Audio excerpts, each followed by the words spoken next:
नमस्कार, जन्नत की पुकार में आपका स्वागत है। दिल्ली में एमसीडी की शिक्षा व्यवस्था पर आपका हमला, 48 स्कूलों को आयुष्मान आरोग्य मंदिर बनाने का आरोप। दिल्ली नगर निगम यानी एमसीडी की शिक्षा व्यवस्था को लेकर आम आदमी पार्टी ने बीजेपी शासित एमसीडी पर बड़ा हमला बोला है। आप नेता और एमसीडी में नेता प्रतिपक्ष अंकुश नारंग ने आरोप लगाया है कि एमसीडी के शिक्षा विभाग में बड़ा धांधली चल रहा है और बच्चों की पढ़ाई प्रभावित हो रही है। आपका आरोप है कि एमसीडी के 48 स्कूलों को आयुष्मान आरोग्य मंदिर में तब्दील कर दिया गया है, जिससे शिक्षा व्यवस्था पर असर पड़ रहा है। अंकुश नारंग की पूरी बात सुन लीजिए। आज की इस प्रेस वार्ता में आप सारे पत्रकार बंधुओं का हार्दिक स्वागत है। जैसे कि आपको पता है कि एमसीडी के एजुकेशन डिपार्टमेंट का भ्रष्टाचार हम लगातार उजागर करते आए हैं।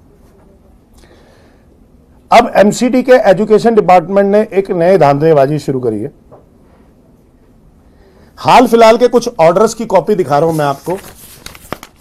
ये आपके सामने ऑर्डर्स की कॉपी है।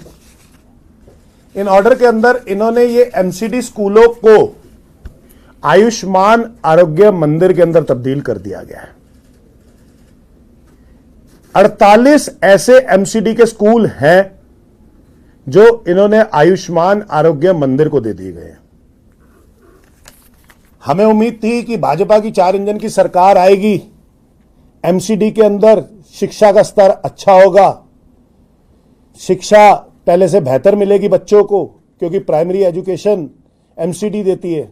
बल्कि इन्होंने तो ये 48 स्कूलों को आयुष्मान आरोग्य मंदिर में तब्दील कर दिया।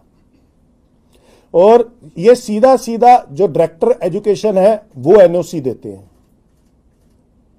ये आपको मैंने क्यों बताया, क्योंकि हाई कोर्ट के ऑर्डर है। ये हाई कोर्ट के ऑर्डर की मैं आपको कॉपी दिखाता हूं। ये हाई कोर्ट के ऑर्डर है जो म्युनिसिपल कॉर्पोरेशन ऑफ दिल्ली ने खुद ब खुद निकाल रखे हैं। और इस हाई कोर्ट के ऑर्डर के अंदर साफ साफ लिखा हुआ है, land which is being permitted for the education should be utilized for the education purposes only। अगर जो एमसीडी की प्राइमरी स्कूल की लैंड है उस पे आप सिर्फ एजुकेशन पर्पस के लिए ही इस्तेमाल कर सकते हो, तो फिर डायरेक्टर एजुकेशन ने इस लैंड को आयुष्मान आरोग्य मंदिर में तब्दील क्यों कर दिया? पहला सवाल। हाई कोर्ट के ऑर्डर होने के बाद भी एमसीडी ने हाई कोर्ट के ऑर्डर को ताक पे रखते हुए एमसीडी स्कूलों को आयुष्मान आरोग्य मंदिर में क्यों तब्दील कर दिया? अभी तो ये सिर्फ 48 स्कूल है। मैं आपको भाजपा की रणनीति और यहां के डायरेक्टर एजुकेशन की मिलीभगत के बारे में बता दूं। काफी सारे एमसीडी स्कूलों को आपस में मर्ज करने की तैयारी चल रही है। मर्ज करने से क्या होगा कि स्कूल की बिल्डिंगें खाली होंगी, और स्कूल की बिल्डिंगें खाली होंगी तो उसके अंदर फिर से धांधलेबाजी होगी और आयुष्मान आरोग्य मंदिर के अंदर उसको तब्दील कर देंगे। तो मेरा सवाल भाजपा की सरकार से है, एजुकेशन एमसीडी के एजुकेशन डिपार्टमेंट से है और डायरेक्टर एजुकेशन से है कि जब यह हाई कोर्ट का ऑर्डर था और आप लोग इतनी कोर्ट की बात करने वाले लोग हो, तो आपने ये उच्च न्यायालय का ऑर्डर को ताक पे रख के एमसीडी स्कूलों को बेहतर करने की बजाय आपने आयुष्मान आरोग्य मंदिर में क्यों बदल दिया, तब्दील कर दिया? और दूसरी बात, आने वाले समय में आप बच्चों के लिए एक साथ स्कूल को मर्ज क्यों कर रहे हो और उनके स्कूल और क्यों बंद कर रहे हो?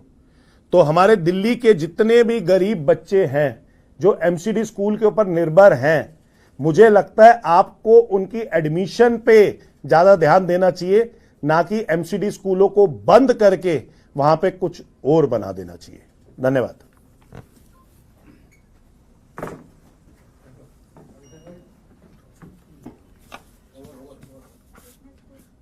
अड़तालीस स्कूलों को ऑलरेडी तब्दील कर चुके हैं, अब आगे स्कूलों का मर्जर कर रहे हैं। ये सिर्फ डायरेक्टर एजुकेशन इसलिए कर रहा है ताकि उसके रेखा गुप्ता के आगे नंबर बन जाए। अगर आपने हमारा अभी तक चैनल सब्सक्राइब नहीं किया है तो कृपया चैनल सब्सक्राइब कर लें, लाइक करें, शेयर करें, कमेंट करें। तो मिलते हैं फिर किसी और खबरों के साथ। नमस्कार।